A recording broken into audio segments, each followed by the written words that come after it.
안녕하세요. 초은입니다. 오늘은 유진과 유진 3부입니다. 그럼 바로 시작해 볼게요.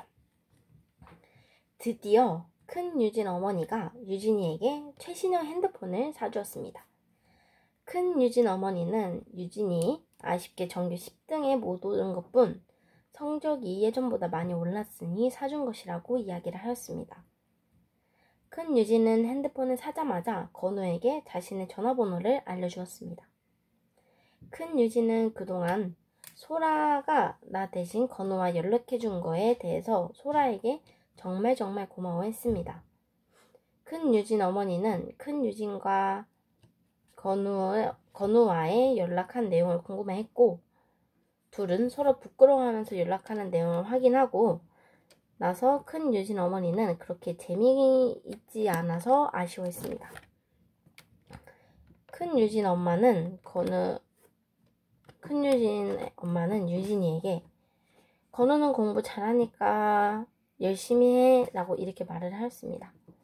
며칠 뒤 큰 유진 가족과 건우 가족이 만났습니다. 그리고 큰 유진이 핸드폰을 사서 그런진 모르겠지만 가족이 더 화목해졌어요.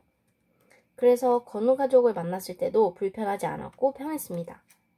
그리고 큰 유진과 건우 그리고 동생들은 TV 프로그램을 보는데 학교폭력 이야기가 나오고 있었어요. 그 프로그램을 보면서 우리는 토론처럼 이야기를 많이 하였어요. 큰 유진은 건우와 연락을 하다가 유진이 건우에게 나중에 너는 가족과 어떻게 살 거냐고 물어보자 건우는 아내한테 일 안 시키고 그냥 살림만 이렇게 시킬 거라고 이야기를 하였어요. 그러자 유진은 건우에게 프로포즈를 받는 느낌이 들었어요. 유진은 처음으로 부모님과 데이트를 했습니다. 엄마와 아빠와 같이 있는 시간이 어색했지만 그래도 이렇게 유진만 데이트하는 게 행복했어요.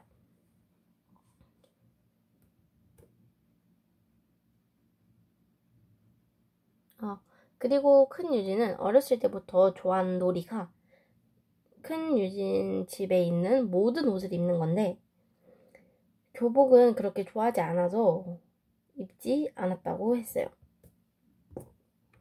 작은 유진은 학교와 학원을 다녀와 피곤한 밤을 보내고 있었어요. 예전에 유치원 그 사건 때문에 계속 신경이 쓰여서 잠을 잘 못 자고 있었습니다.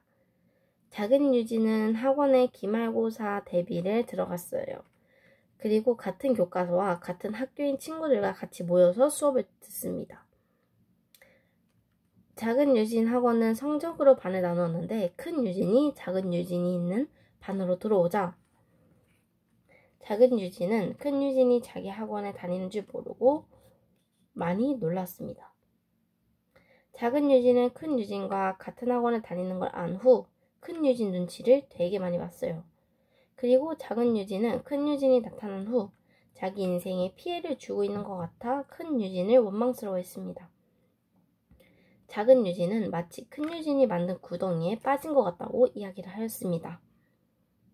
그리고 작은 유진은 큰 유진에게 예전에 도망가듯이 이사를 했다고 표현을 한 후 유치원 사건이 왜 기억이 안 나는지도 답답하고 자신을 대하는 외할머니에 대해 생각도 너무 궁금합니다. 작은 유진은 인터넷에 성폭력이라는 단어를 찾아보자 어릴 때 생긴 성폭력 트라우마는 청소년기로 성장하면서 기억을 없어질 수 있다는 말을 보았어요. 작은 유진은 아무것도 모르던 예전 시절로 돌아가고 싶어 했습니다. 그 이후 작은 유진은 계속 왜? 라는 단어가 머릿속에 떠올랐어요. 학교 점심시간에 큰 유진이 작은 유진에게 다가와 숙제가 뭐냐고 물어보았습니다. 큰 유진은 숙제를 다 했으면 보여달라고 이야기를 하였습니다. 하지만 작은 유진은 그 사건 때 너희 엄마는 어땠어? 라고 물어보고 싶어서 큰 유진을 계속 붙잡고 있었지만 도저히 말이 안 나와서 큰 유진은 그냥 가버렸습니다. 작은 유진과 큰 유진이 학원 간식 시간 때 이야기를 했습니다. 이야기를 할 때 작은 유진은 드디어 큰 유진에게 물어보았는데 큰 유진 엄마는 큰 유진을 매우 좋아했고 사랑해라는 단어를 많이 말해주었다고 말했습니다. 큰 유진은 작은 유진에게 왜 이사를 가버렸냐고 물어보자 작은 유진도 모른다고 그랬고 작은 유진 엄마가 그 사건을 잊기를 바란다고 해서 그 사건을 안 꺼내고 있었어요. 가족 사이에서. 그날 밤 작은 유진은 다시 검색창에 단어를 쳤습니다. 그리고 사건들을 쭉 읽다 갑자기 어떤 남자의 얼굴이 머릿속을 스쳐갔어요. 그리고 유치원 때가 생각이 났습니다. 아이들은 원장 선생님을 좋아했고 원장 선생님 몸에 매달려 노는 걸 좋아했고 그리고 원장이 아이들을 데려가더니 나올 때 비밀을 지키라고 이야기를 하였고 지키지 못하는 아이들은 아이들이 좋아하는 인형을 자르거나 잘랐습니다. 마치 약속을 안 지키는 아이들을 혼내는 것처럼 이렇게 이야기가 됐습니다. 이야기가 됐는데요. 그리고 느낀 점은 마지막 그런 문장 있잖아요. 아이들을 원장을 되게 많이 좋아했고 했는데 사람들 다 그런 것 같아요. 좋아한다고 해서 그 사람을 너무 믿으면 안 되는 것 같아요. 약간 남자로서 너무 좋아 이것도 아니고 그냥 약간 내가 믿을 수 있는 친구인데 그 친구도 믿으면 안 돼요. 솔직히 자기 자신 빼고는 다 믿으면 안 되는 세상인 것 같아요.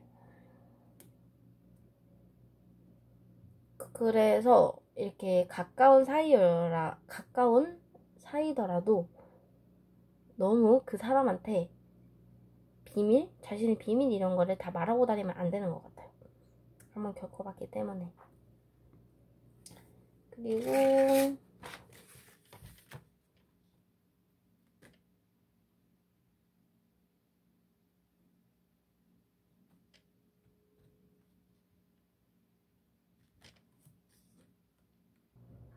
여기 큰 유진이 작은 유진에게 다가와서 숙제 뭐냐고 물어봤잖아요. 아마도 그거는 큰 유진이 작은 유진과 친해지고 싶어서 먼저 다가온 게 아닌가 싶습니다. 그러면 오늘 여기까지고요. 다음에 또 만나요. 안녕.